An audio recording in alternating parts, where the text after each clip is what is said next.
The storm had shredded the clouds, and morning sky bled from the wounds.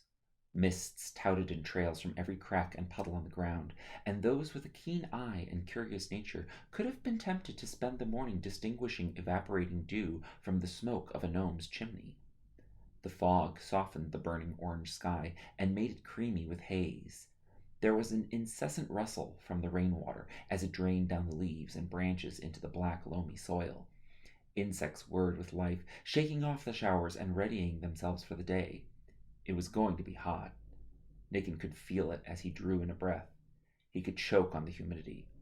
It would only be a short while before the sun burned through the mist and the forest floor would be painted with the canopy's stark shadows. Shem would have been lost had Nicken not led the way.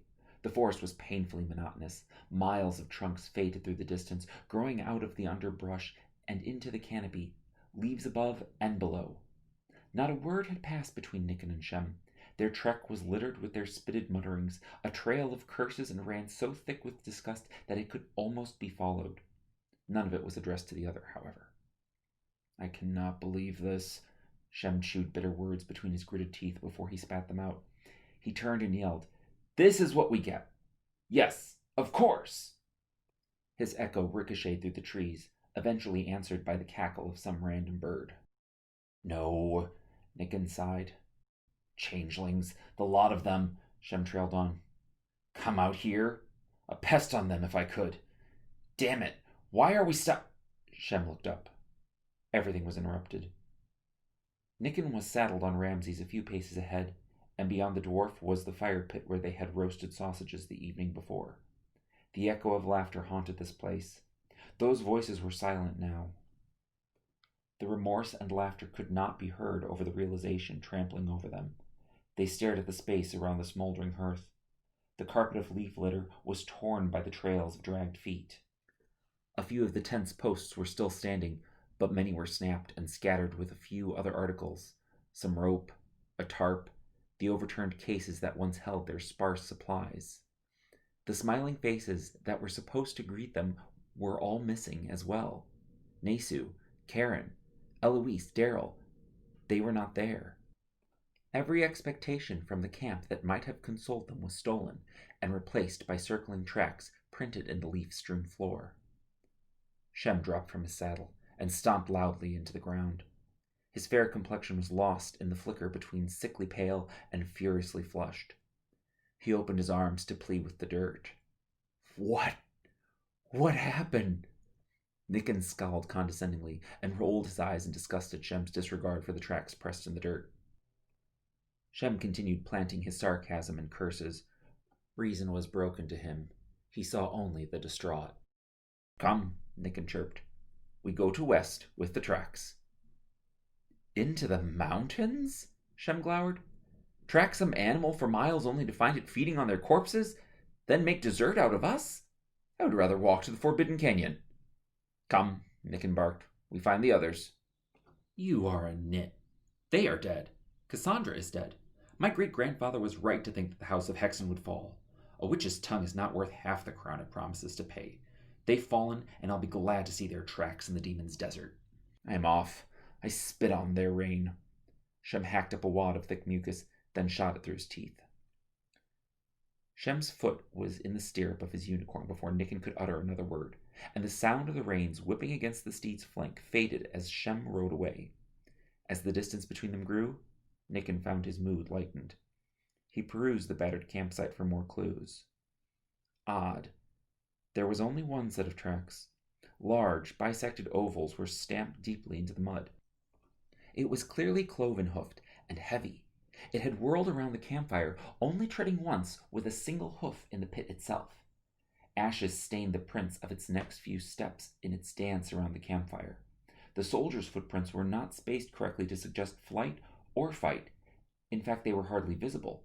Surely they had went to bed before the rains hit, and might never have known their camp was ravaged. If they were dead, it had been fast. The orbit around the camp jerked suddenly toward the trees. Nicken spurred the unicorn on. Green leaves torn from the branches were pressed into the mud under Ramses' hoofs. Whole patches of bark had been stripped from the trees. Resin bled from the scratches of a claw raked against the pale pulp beneath. Nickon need not look twice. The scratches of that claw were too similar to the one he had seen in the wall of the moat where Cassandra had disappeared. The once legible trail grew sparse, easily lost among the other animal tracks. The gait of this creature was wide, and more than once Nickon found himself circling the last track, desperate to find a change in the angle of its escape. Nickon marched Ramses through the woods, and meanwhile the sun drifted overhead. Ramses' hooves clapped against jutting exposed rock, pushed out from deep under the earth. Ramses slowed, and Nickon stared over the unicorn's mane down the drop-off. The canopy was still high. The trunks and branches of the trees ahead were scratched and battered. It had jumped from the spot and brachiated across the trees. The trail of broken branches would have left some path along the forest floor. Nickon turned Ramses around, determined to follow the path through the lowland. A chill dressed her pale, bony shoulders, and only then could she feel just how warm she was. Her ribs and elbows were hot. She could feel it in her navel and tucked between her thighs. By her calves, the heat had penetrated so deeply that she could not feel it at all, and by her feet, nothing but a quiet awareness, a sleepy recollection of passive existence. The offer to slumber mindless and content drew her in, and she sank deeper, soaking her shoulders in the heat. It melted her whole being. There was nothing left to call self. There was nothing to know, nothing to taste, nothing to see. Yet a prospect that once she slunk deeply enough, even her sense of the heat would melt away. Quietly she relented. The silence relented as well, however. That silence that had fed her alienation from this world and made her feel as if nothing were wrong had been vanquished by a throaty snort, abrupt and violent. The startle from the sound tripped down her spine, and every muscle recoiled into existence. The last to tense were her eyes, slowly opened to reveal their purple irises. Cassandra was reclined against the wall of the thermal pool, soaking in the hot water up to her shoulders. On the far side of the pool lay Tarkon. His head was cocked back lazily to one side, and his deep breaths were catching on the cinched muscles of his twisted throat.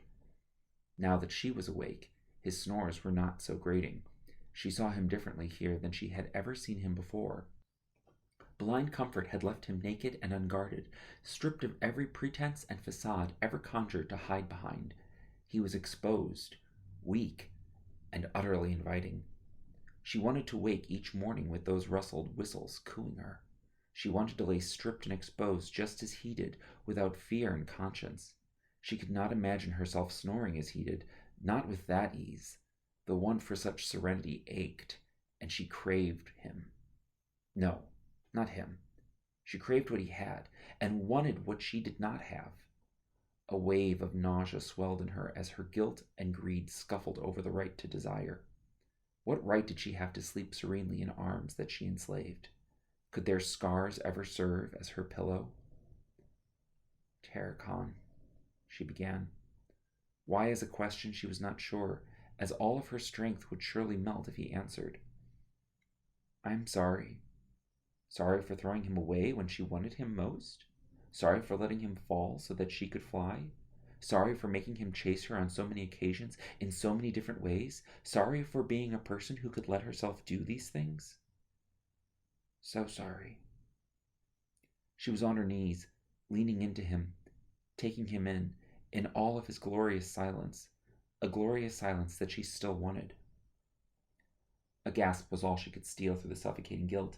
The desire was too thick. Did she have no capacity to cherish him, admire him, to love him on merit alone? Scour her soul as she did, she struggled to empathize, much less sympathize, with him.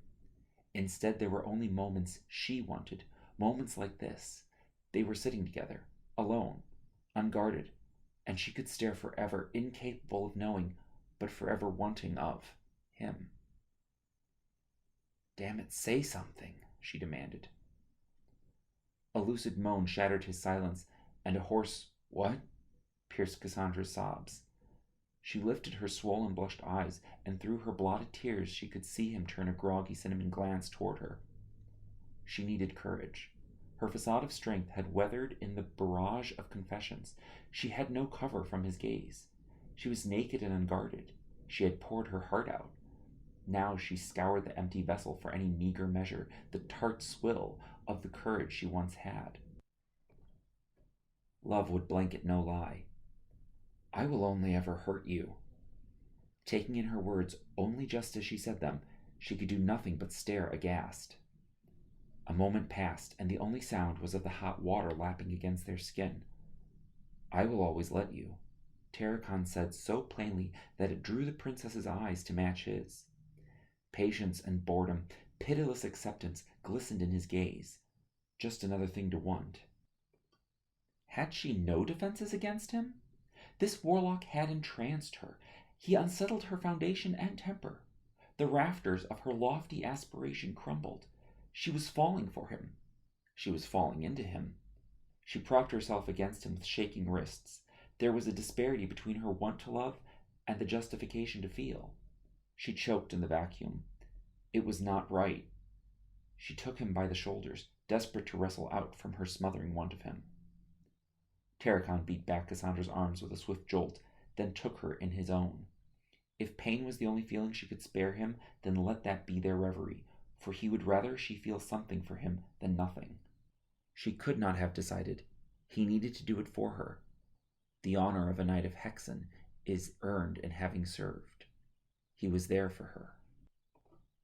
She could feel the validation and honesty in his expression. She had never been so at peace as she was now. Zephyrs whispered every curiosity ever conceived through walls, ready to be broken through, and she could hear them. She could feel the tickle from the outside, the weight of some other presence beyond everything she longed to be. Opened eyes drifted to match the gaze which weighed on her. A stalk of a man, towering and darkly robed, scowled. Nesu's paternal eyes had wedged itself between Tarakan and Cassandra, and pried them apart. She reared back. Tarakan grew cognizant of the interruption, and turned his gaze from her just as she had turned away from him. The silence looming between was eventually broken by the vizier. Your Highness, Nesu began chillingly, you are wanted. His velvet cloak rounded with his turn, and he quickly disappeared into the daylight outside the tent. Cassandra curled away, then fell back to sit on the far side of the pool. Tarakan splashed his face, then rested his wrists on his knees and stared straight at her. She kept her gaze averted, busying herself by wringing her hair. She did not have anything to say.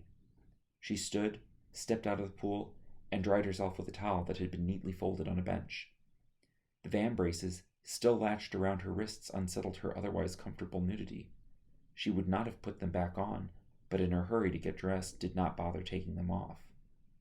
Tarakan watched her slip the garter on first, but with much less interest or attention than he might have previously paid. His eyes remained fixed to her, not out of curiosity or lust or love. These were too involved and complicated. Rather, he was waiting, obediently as always.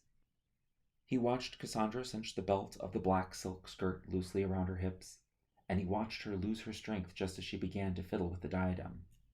He watched her hold it, watched her stare at it. Pointless curiosity led him to wonder why she waited. She fitted the circlet to her head with a sigh. She turned only once to look at him right before she pulled back the tent flap.